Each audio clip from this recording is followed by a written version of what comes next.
इब्लिस की पूरी कहानी घमंड से पतन तक का सफर प्रारंभिक अवस्था। कहा जाता है कि इब्लिस का असली नाम अजाजील था। वह एक जिन्न था जिसे अल्लाह ने आग से पैदा किया था। अपनी इबादत और ज्ञान की वजह से उसे फरिश्तों के साथ स्वर्ग में रहने की इजाजत मिली।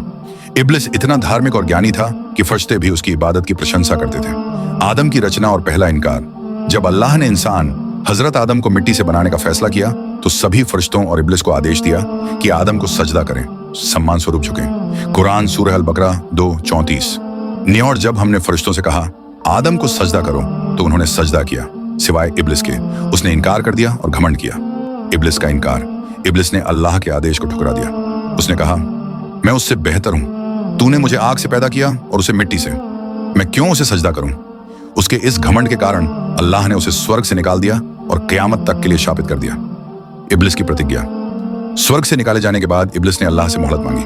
मुझे क़यामत के दिन तक मोहलत दे ताकि मैं तेरे बंदों को भटकाऊं और उन्हें सही रास्ते से दूर कर दूं। अल्लाह ने कहा तुझे मोहलत दी जाती है, लेकिन याद रख जो मेरे सच्चे और ईमानदार बंदे होंगे उन पर तेरा कोई असर नहीं होगा।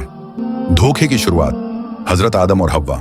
जब आदम और हव्वा ईव स्वर्ग में थे तो इब्लिस ने एक सांप का रूप धारण किया और उन्हें धोखा देने की योजना बनाई।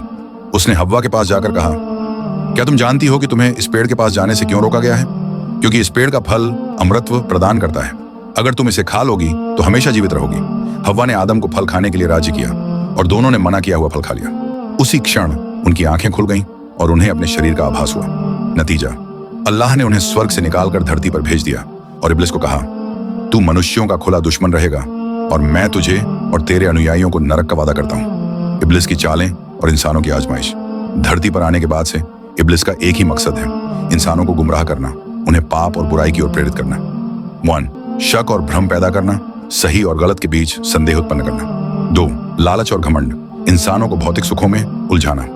3. नमाज और इबादत से दूर करना, अच्छे कर्मों से रोकना। 4. ईर्ष्या और नफरत को बढ़ावा देना, इंसानों के दिलों में बैर और द्वेष पैदा करना। अंतिम मुठभेड़, क़यामत का दिन। कुरान के अनुसार क़यामत के दिन इब्लिस को हमेशा के लिए नरक में डाला जाएगा। वह अपनी करतूतों पर पछताएगा, लेकिन तब तक बहुत देर हो चुकी होगी। कुरान सूरह इब्राहिम 14:22।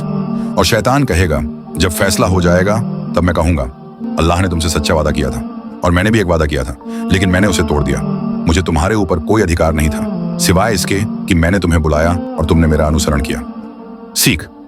इब्लिस की कहानी हमें यह सिखाती है कि घमंड, ईर्ष्या और अल्लाह के आदेश की अवहेलना इंसान को विनाश की ओर ले जाती है। सही रास्ते पर चलने के लिए सच्ची नीयत और ईमानदारी आवश्यक है।